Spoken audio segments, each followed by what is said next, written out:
Welcome back to Fighters Drinking Coffee, guys. Today we have a special guest joining us, Sam Kilmer. He's got a fight coming up. If you've been around the local scene, you've definitely seen his name. Sam, tell us a little bit about yourself. Introduce yourself to the listeners.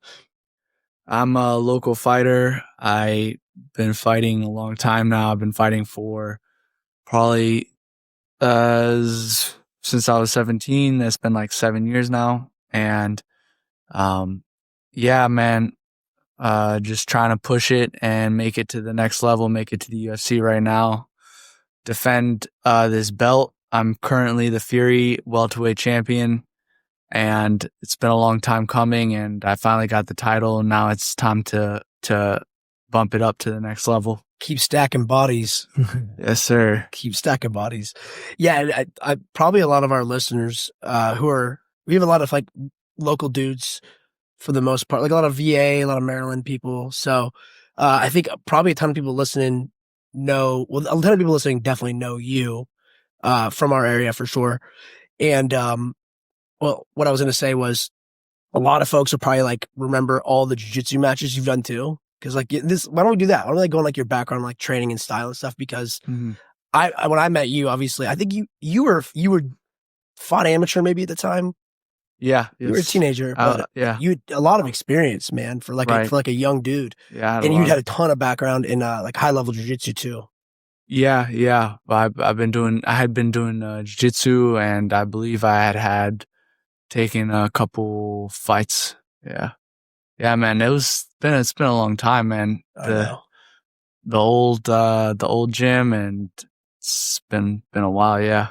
Well, that was, that must have been, well, we started in 2017, but like 7 or 8 years ago, something. 7 or 8 years. 7 or 8 years. It's been 7 or 8 years, man. And you were nasty back then, dude. You were nasty back then. And obviously you've gotten better, and like your MMA is like, it's your focus. That's like that's your career. Yes, and sir. You're a champion professional fighter, which is awesome. Stacking these bodies, got the next one coming.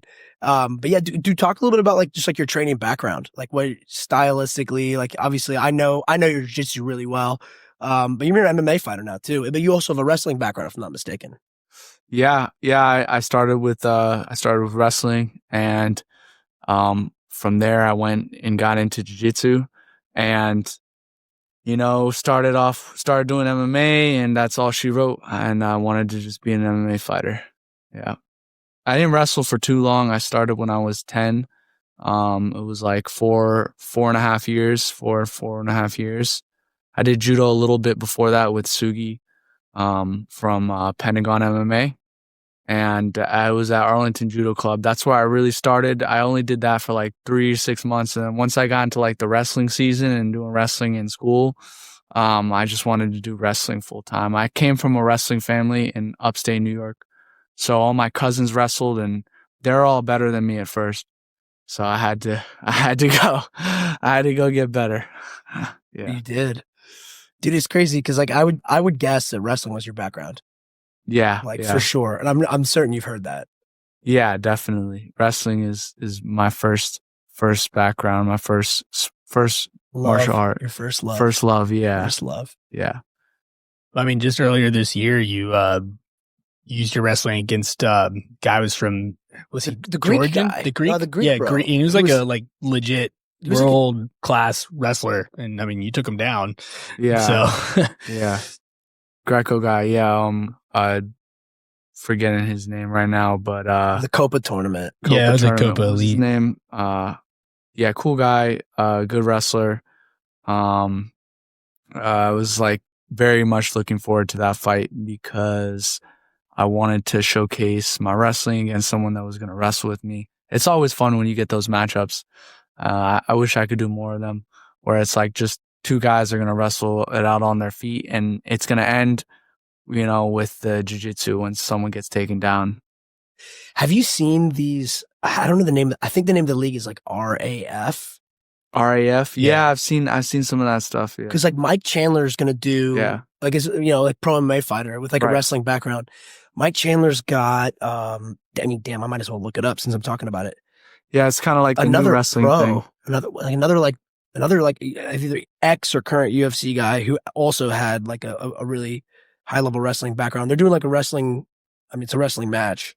Yeah, it's freestyle, so it's I think real American freestyle or like something, or it's something like Sounds that right. is what it stands that. for. I found it. Yeah, Found yeah. it, guys. It's a big deal kind of. I've seen like Chad Mendez. Chad Chad Mendez. Mendez That'd be versus Mike Chandler. Yeah, it's cool. That'd be a really Oh, that's cool. I'd watch that. Yeah, I mean, it's I like got, full on produced one-on-one. It's like super freestyle. fights. It's really cool. Right. It looks fun. That's cool. They're moving in that direction with the wrestling. They're trying to have it be promoted as like these super fight matchups. That always brings people, it makes them entertained. It brings people more to the sport, Especially those big names too. And yeah, dude, I speaking for myself, like these days we've talked about this on the show a bunch of times, but I enjoy watching like wrestling matches, like international, whatever. Like they had the Worlds like a month ago or whatever. Yeah. I think that's more fun to watch than jiu-jitsu, man. Oh, absolutely. Absolutely. Yeah. Yeah. I love watching the college wrestling matches at the end of the year, the NCAA finals. I always love watching those matches, man. Those are the best. Yeah. Well, dude, I bring it up. I'm obviously, like I said, I know that you've done a ton of, you're IBJJF champion in jiu-jitsu. You won PANs, you won much stuff in IBJJF, but like you have this like kind of like grappling background. And you've done super fights. Mm-hmm. Obviously, like you're an MMA champion right now. So that's your main goal in getting to the UFC, like you said. But do you consider like wanting to continue doing that type of thing in the future? Jiu-jitsu matches, yeah, if the time is right, like with the right opponents, I'd love to go with the Tackett Bros. Those are some matchups I'd love to have. Like when I get into the UFC, and I make a big name for myself, I'd love to call them out to like a super fight because they do like the UFC BJJ. So yeah, I say they're signed with them. That could even be a foot in the door to get into the UFC if you want to keep calling them out. So yeah, that might be an extra little. Yeah, I can see that happening. Yeah, I could see that happening. Yeah, I'd love to take out all three. Will, Andrew. Do like an MMA fight with Cody again. I like that. Yeah, just do that. The Brazilian Fight Factory boys. Yeah, I love those guys. I mean, they're a good group of guys, but definitely want to compete against them. Just a couple savages wanting to fight. I'm sure they hear that, they'll be like, hell yeah, man. They're into that. You competed against one of the Tackets a couple years ago, right? Two of them, yeah. Oh, really? Both of them, yeah. Okay. I had a draw match with Andrew down in Texas. Lasted for like I lasted for like 20 minutes or something like that. No scores. But that just ended up in a draw. It was like a draw. We had a bet match and ended up in a draw. And then I had a jiu-jitsu match with Will a while back when I was like, we were juveniles and I got tapped. But that was like one of my first jiu-jitsu tournaments. It was like a while back. I'd love to go with either one of them now. Be cool. Yeah. I like that. I like that a lot. Yeah. We can, if you want, we'll shout them out on the post. We'll tag them. We'll let them know. Maybe we just clip it up. We'll clip. We'll try. I'll try to make that happen. All right. I like that. Good. So that's, those are your kind of like your aspirations for, getting into UFC. You have some guys that you would like to see grappling wise. Let's talk about your fight that's coming up. December 14th. Fury. FC. Kind of give us the rundown. What are you, talk about your opponent, kind of what you're eyeing and, how you're getting prepared. Especially people like to hear about that, the preparation and everything. And, and whatever else you're gonna say. My opponent, right now I'm just getting ready. It's I'm fighting Mancher Khera. He's gonna be a jiu-jitsu guy.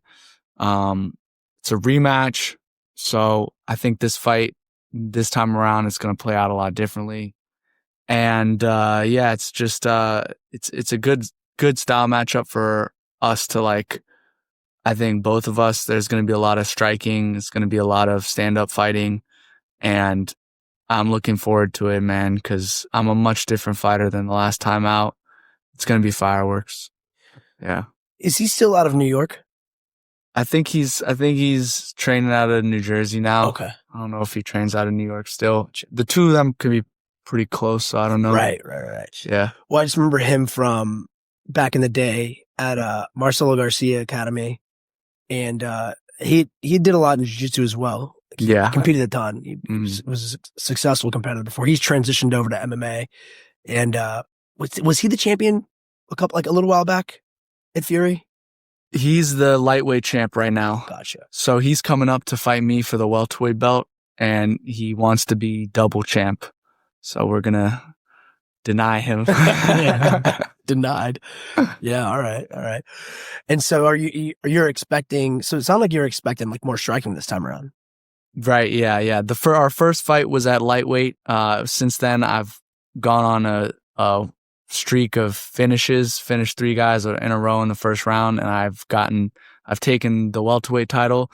So now, since then, he's also won the lightweight title. So now he's coming up to fight me. I think there's going to be a lot of striking, and it's going to be a lot of striking and a lot of just just a lot of like it's just a lot of like back and forth. Yeah, it's gonna be a good fight. Mm-hmm. Good fight, yeah. So he's coming up. And you've packed on a lot of muscle, man. Shout out Asim. Yeah. Shout out to Asim. But you've tacked on a ton of mass. Mm-hmm. I mean, so is he? I mean, I know what he looks like. I know his body type. It's a little. Obviously, he's coming in a little bit lighter, I assume. Yeah. I mean, how much of a factor do you think that's gonna be? It's definitely it's not zero, right? It's something. It's something, yeah. It's going to be a big confidence factor for me because I know this weight class. I know the weight to cut. I feel comfortable fighting at 170, and it's kind of perfect for me because that's something that I don't have to worry about necessarily, and he has to worry about it. He's having to worry about it for the first time, so he can go and try to figure that out while I just stay the course. Mm-hmm. Yeah. I guess he's just got to munch. He's got to just like start eating food, right? I mean, like that's, Yeah. I mean, who stuff knows? his face. I don't know. Or come in light. Yeah. Who knows? Yeah. I would think too that would impact the grappling quite a bit too, right? Like once you guys lock up and it'll impact everything. It'll impact the striking. Yeah. It's going to impact everything. It's a fight. Yeah. Impact. There's going to be impact. Right. Yeah. There's also something to be said about like that comfortability too, of like, you've done this, you've prepared for this weight class. Like you're saying, like that makes a huge difference over, someone who has to come up and switch and like change the course. And now they're preparing for something completely different than they had been for the past however many fights, So, I mean, yes, you hit the nail on the head with that. Like that will play a major factor for him, right? Yes, sir. So, yeah, I believe so. I mean, that's definitely going to be something that he's got to factor in. And I don't know how he'll go about it, whether he's like going to try to bulk or whether he's going to, you can't really bulk. I mean, not enough time, but whether you just kind of stay the course and come in light and just, who knows? That's on him. So. That's on him. Yeah. And like you said, you've been, and I don't know exactly when you started with Asim, but like you've been training with Asim for a while. Yeah. Couple of years.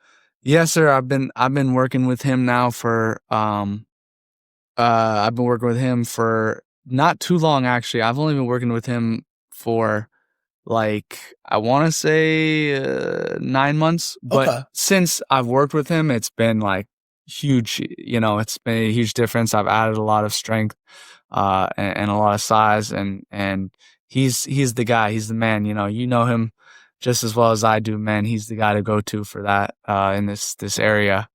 Yeah. Yeah. I mean, he's got, I don't know how similar our programs are. I got to imagine they're pretty similar. Like he's got me doing a lot of, like our workouts primarily built around I'd say at least 2, like challenging strength style, like workouts, like, it's usually like a series of things, like 4 to 5, compounded exercise, like circuits or whatever you want to call it.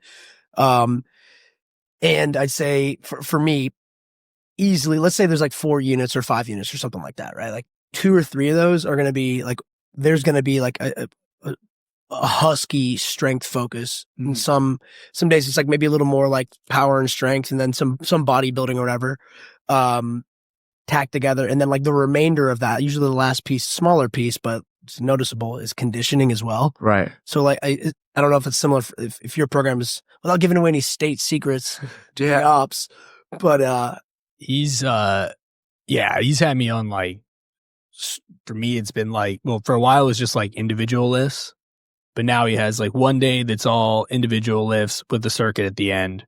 And then 2 days, one is, or this is just the lifting days, but, he goes like, so lifts, long run. So it puts me on like 4.5 miles. And then day 3 is one single lift and then 2 or 3 circuits. The other day is cardio, 1 lift, and then 2 or 3 circuits. Okay. And then another day of cardio. So it probably just depends on whatever. Yeah, and it should depends on like when, if you have a fight coming up, if you don't have a fight coming up, and like he just wants to build an attribute or whatever. He listens to you a lot too. That's one thing I noticed about Asim is like you ask him for, a certain plan or what you're looking for, and he'll give it to you. Yeah. Yeah. Do you feel like, again, without giving away too many secrets, right? Like, I mean, I do, because again, I've known you for years, right? Like, you've sized up a lot, man. Yeah, I've gotten a lot, You're a unit lot now, bigger. dude. Yeah, You're a unit, man. Yeah. I got some creatine over there if you need it. Emergency creatine. But yeah, dude, like you've bulked up a ton, man. Yes. I would say like it looks like you're like starting to like hit like pretty high up in like the welterweight division in terms of like walking around weight. I mean, you could tell me more about that. Like you're getting up there. Do you, I guess question for you. I mean, without again spilling out Asim's secret sauce, when you're doing like when you're on this program, I mean, what are you looking to like keep just raw power, raw strength in your workouts? Or you think like, I guess like attributes for that you want to like exercise in your fights? Are you looking for more conditioning push? I'm looking for for me, like the thing is, I mean, Asim, he works on my conditioning too, and he'll send me conditioning workouts. And I just value everything that he says, all his input. And for me, he's my strength coach, and he just helps me get stronger. I'm focused right now solely on maintaining strength before a fight. So that's my focus right now. I'm not like bulk. I'm losing weight right now. So that's what it's all about for me. Yeah. Yeah. I like doing, as far as cardio goes, man, I think nothing beats the assault bike. Dude. Yeah. Yeah. Yeah. It'll beat you. It is. It's undefeated, dude, that assault bike. It's, to me, the assault bike feels like it's like, it's a sprint. Yeah. It's just like you're sprinting, it's a scramble or whatever. Right. You got to go the whole time, whatever. I don't know if he does. For me, usually it's like 20, I guess, calories or whatever. Like whatever the unit is, like 20 somethings, 20 calories, and just sprint it out. Like how quickly can you hit that? Yeah. You can go slower, but it's just going to prolong the shit. So Right. it's like you just try to hit it. So we'll do that for intervals or whatever, however long that takes, minute rest, and then you keep doing it. And it's, I mean, I love it and I hate it. Yeah. Because dude, it gets you, it crushes you. But that's, to me, every time I do it, I'm like, all right, this is a scramble. This is a scramble. This is you're just going, you gotta go all out and leave it all in there and just keep, it's like little sprints. And I think that really simulates a fight, more than anything. It's not a long distance run. It's a sprint and then a rest, and a sprint and then a rest. So assault bike is the way to go, man. But if you go slow, it gets worse. Like Right. I swear it gets worse if you go slow. Yeah. Yeah, I mean, if you slow it down, it's just gonna be like, if you're like, I'll just go a little fucking slow. You go a little slower, it's just gonna be like an extra 25 seconds of that shit, anyways. Yeah. So it's like you just fucking bang it out. Yeah, at Lloyd's, they all do that. That's how they get in shape for fights and for jiu-jitsu tournaments. They do the assault bike too. A lot of places, they they do assault bike. Yeah. Are you still going up to Lloyd's right now and training? Yeah. I mean, I haven't been in a minute, but I've gone for like sparring, and I'm definitely looking to get with Elijah a lot more before. I know he's got a jiu-jitsu super fight at UFC BJJ with Andrew Tackett. Okay. Yeah, and it's around the same date as my fight. So he's Helping in each other out. camp right now. Exactly. Yeah, I want to go and I know we can help each other out a lot. Yeah. And so where are you primarily training right now? Right now, I'm primarily training at Kaizen and Crazy 88. Those are my two main gyms. And yeah, just working out as much as I can possibly between both gyms. And yeah, Kaizen is a lot easier for me because it's in the area, it's nearby, and kind of have like a you know, like easy access to a lot of training partners there. You know, I know Eunice, Sufyan, Alex Bilala, all those guys, like they're always in the gym. They're always there. They always want to train with me. You know, I can hit them up, and they're always down to scrap or to give me work. So that's what I love about Kaizen is just being so close and close knit. It's such a family. You know, we all help each other out when we have fights coming up. It's a very close team. And you've known Nima for years too. Yeah. I've known Nima for as long as I've known you, man. It's been like 7 years. So he cares about you. He knows, you know, he appreciates having like someone at your level too. I'm sure in the room for his guys too. Okay, right on, man. And how often are you getting out to 88? 88, I go like once or twice a week. Okay. Yeah, it's a drive for me. But when I go in, it's always a lot of really good work. You know, I spar with Matthew Semmelsberger and Is he in the UFC? Semi. He was in the UFC for a little while, and now he's kind of he's opened up a gym, so he's kind of focused on that right now. But he still comes in and he still spars me. We still go at it. So he's awesome. He's a really good friend, really good training partner. Always bringing the heat for me. And Rob Watley too. Shout out Rob Watley, man. Shout out to Rob. He's a stud, man. He's got a lot going on right now with his career, and he comes in and he gives me work too. So he's also great to spar with and to train with. Yeah, Pat Rivera, Josh Jackson, bunch of really good welterweights out there, man, at Crazy 88. I mean, you've trained all over the United States too. Like you've yeah. I mean, yeah, I've been all over the place, man. It's nice though. You kind of go through that phase. Like I went through that phase when I was younger, and it's good. Kind of have I got a family here now, and you know, I'm kind of settling down, and I really value the training partners and the people I have around me because I don't want to go anywhere else. I'm good. But also that experience kind of probably taught you, like you've seen a ton of different training environments. Yeah. Tons of rooms. Yeah. You've probably seen like rooms of meatheads where like there's cultures where people like want to beat the shit out of each other. You know, there's right, a balance of that, There's right? a balance. There's good gyms, there's bad gyms, there's all that stuff. It's good sometimes to go to a gym where you're uncomfortable and where everyone's trying to beat the shit out of you sometimes, because, you know, when you come fight night, you're going to be fighting someone that's trying to beat the shit out of you. So yeah. You can't be unfamiliar with that. Got to be comfortable being uncomfortable. Yeah. Uh-huh. Yeah.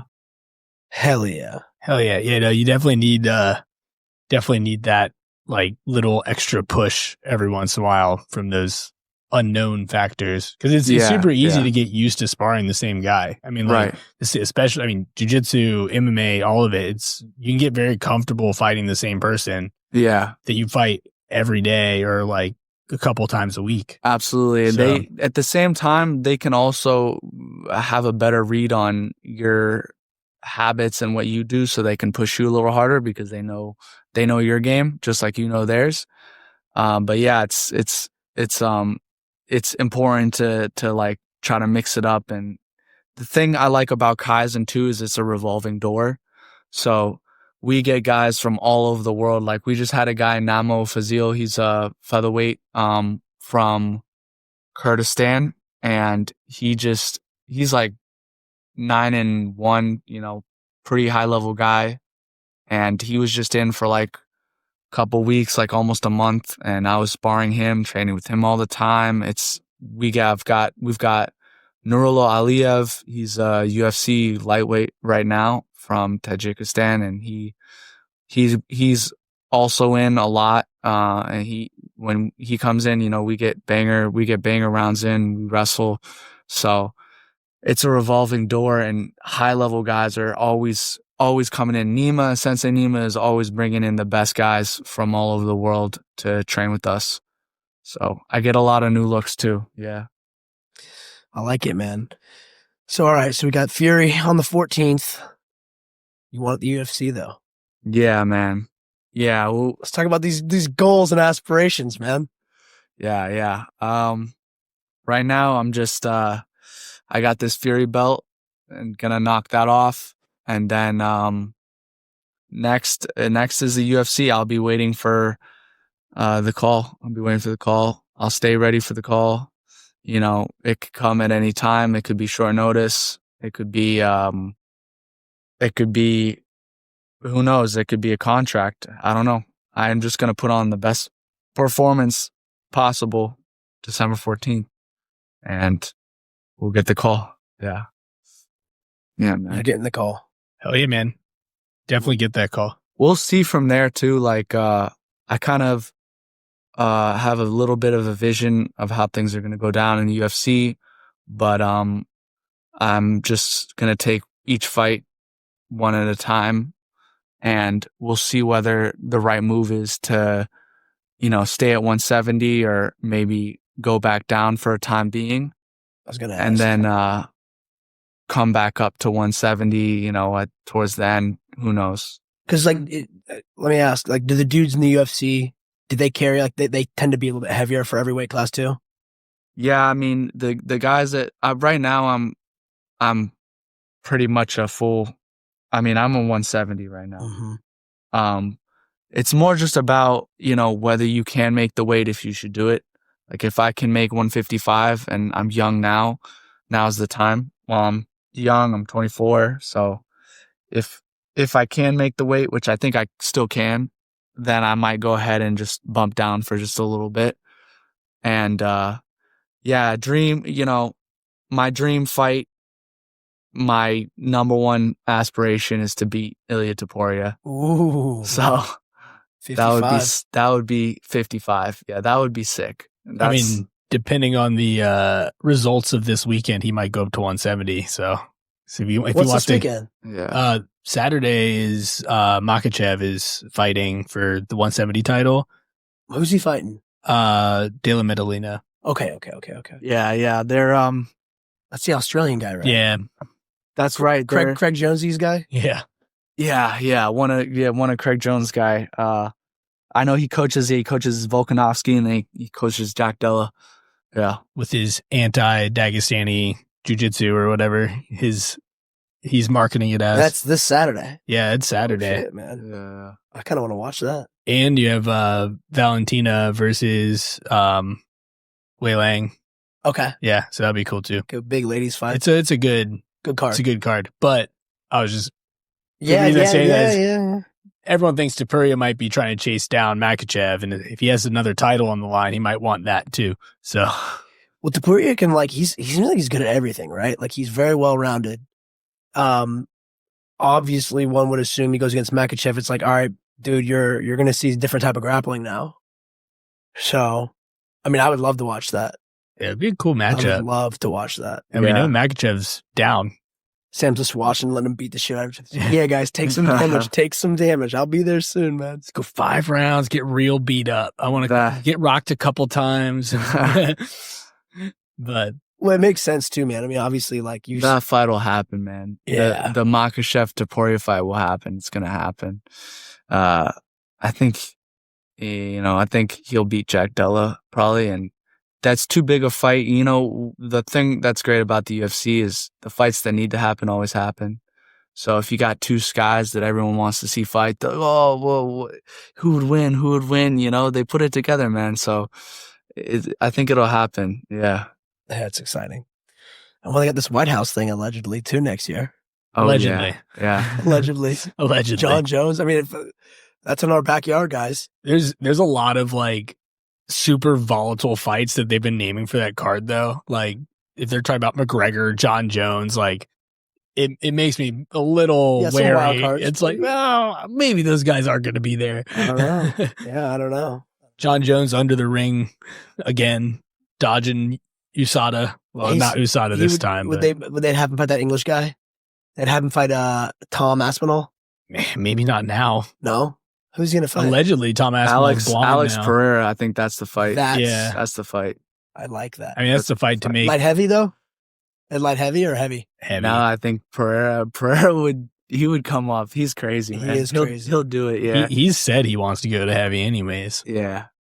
All right. I mean, that's a good fight. Sam, you got to get tickets. You got to go out there and be like, yo, book my ass, dude. Man, get me on the card. Get me on the card, baby. Get me on the card, man. That would be epic. Yeah, that's a big goal of mine is to be on the first White House card. I think I could punch my ticket this coming December. You'd be able to sleep in your own damn bed for that too. That'd be Yeah. nice, right? You That get would to be travel. real nice. Wouldn't that be nice? Right. Why not? Like, man, we got, man, put me on, man. I'm fighter out the Dude, the you get a DMV, gimmick. I'm bro. gonna give you a Let's cowboy do hat. it, Be like, I'm an man. all-American guy, dude. Put me on this White House thing. Yeah. You just get loud after your fight on the 14th. Get a little loud. Get noticed. Oh, I already have it. Yeah. I was already thinking. You got the bro. speech. Yeah. Hell yeah. Yeah. All right, Put me on UFC White House. That's what I'm saying. That's what I'm I'm saying. from like, here. Just a kid from Northern Virginia, man. Put me The on. dream, man. Put me on. It's in my backyard, dude. Yeah, I like that. Trump Daddy will do it. He'll do it. Just gotta shout them all out. It'll happen. They'll make it happen. Yeah, I like it. Hell yeah. Right on, man. All right, bro. Well, you got okay, so today's the 13th, so we're like a month out, man. Yeah. Last month of training, man. What are you looking at for the last month? What are we gonna do the last 31 days between now and Fury? Just push it to the limit every This is the push period. it's the push period still. Yeah, it's not time to taper. It's like the peak of fight camp right now. So hard training. Hard training and prioritizing sparring. Yeah. We're Sparring digging the pit of despair, as Asim would say. Yeah. Right. And then at what point do you kind of like start to like taper down? I mean, everyone's different. Like some guys, they like to go hard. I know that it's general rule, the 2 weeks out, we start to taper down. And I do start to taper down. I like to spar. I still like to spar up until like 10, 11 days before the fight. I think that's good. If you can control it. The body feels good. The body feels good. You should do it. Yeah. I think it's important for timing and to really feel ready for the fight, to keep sparring. Some guys will kind of only drill 2 weeks out, but I like to spar a little closer. Nothing crazy, but yeah, just keep myself sharp. And I'll be pushing it until like 10 to 14 days out. Yeah. What adjustments do you make to your like sparring regime when you're doing when you get to that taper period? Because you're saying you like to do it till 10. Is there any adjustments you make, or are you still going, or do you change up the safety measures or anything like that? It depends, man. If I feel like I really need to keep pushing it, then I'll go hard. Yeah, I'll go hard. Same rules apply, like elbow pads, knee pads. Like you keep everything safe, but just spar hard and just try to be uncomfortable, push myself against training partners that I don't want to, that are going to be tough rounds, and Shark Tank myself, let myself get exhausted, have fresh guys come in to spar me, train with me. Yeah, that's what it's all about. Push it. Push it. Are you going with randoms at that point usually, or are you? No. Yeah, I was gonna say. Not at all. I was gonna say it's like No. it's like known I don't vetted go with- good dudes, yeah. good dudes that you know who are tough. They're not gonna let you go easy, but they're not like random psychos. Yeah, absolutely. I'm at that point now where I don't go with randoms anymore at all, ever. Even if I'm not even getting ready for a fight, man, I don't have the time. Yeah, well, I don't have the time to get injured. the randoms see you and they're probably like, "Oh, it's Sam Kilmer, target, right?" Yeah, sure. Sometimes it's like that, or they just can't help it. You know how busy how some people are. Yeah. You get fucked up by one random, like right before in like the last stretch for a fight, and you're just done with them forever after that. I had that happen once, so I get that. Or someone, even it's just like you train with them and they might not even have any ill will, or they might not be a spaz or anything like that, but you guys just, for whatever reason, just keep injuring each other. It's like, well, maybe we shouldn't be training with each other all the time. Yeah. It's a dangerous game, man. And I mean, like getting out of a training camp and trying to be 100%, right? Something's always kind of banged up, but like trying to hold it all together is like half the battle, I feel like. Yeah. Yeah. Consistency is key, man. Like, having a whole fight camp where you don't get injured, you don't have to take any time off is important. Like, even if that means, okay, maybe on some days, like, I'm not gonna go crazy, like I'm not gonna tax myself to the absolute limit, because you have to some days do that. It's like, you gotta find the fine line, because the most important thing is consistency, and that's what feels best when you're at the end of a fight camp and you've done everything you needed to do. It mainly comes from like knowing that you made it to every training session. You did the work. Yeah, and you didn't miss any days. You didn't leave any stone unturned. You didn't skip any workouts. Yes, sir. Yeah. Sam, do you see yourself pursuing a coaching career one day? I know you coach, but like, do you like see that maybe post like pro athlete? Not really. No. I think there's a lot of coaches out there, and I like coaching. Not like, I would love to teach seminars, and I've been a coach before, so I like coaching. Yeah, but full-time coach, like open up a gym, I don't know. Maybe not for me. It's tough. Maybe not for me. I've seen there a lot of people get into that. That's like that's a thing that a lot of people are into. So it's like maybe not for me. Yeah. I get that. Do you I know this is hopefully a long way out for you, but where do you see yourself on the other side of your MMA career then? If if you're taking coaching off the table, what do you think? Race car driver. Ooh. Sam's in Formula One. So the next high risk thing, dude. He might be a little Self-proclaimed NASCAR driver. I like that, dude. Yeah. He might be built for NASCAR. I think he might be a little big for Formula One though. Sam likes danger, dude. that. I think Sam likes a little bit of danger. Yeah. I do like danger. I know. I do like danger. I know you do. Yeah.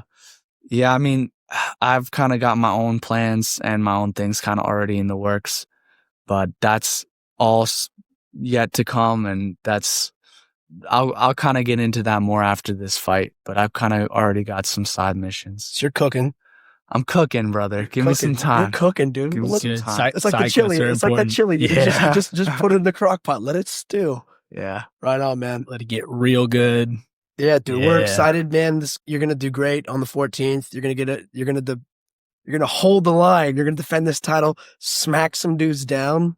Yes, sir. And then, dude, it'd be nice. Don't forget us when you get that UFC White House call, man. That'd be nice. That'd be real good. Yeah, man. We're gonna bro out there. It's gonna be epic. Awesome, man. Yeah, man.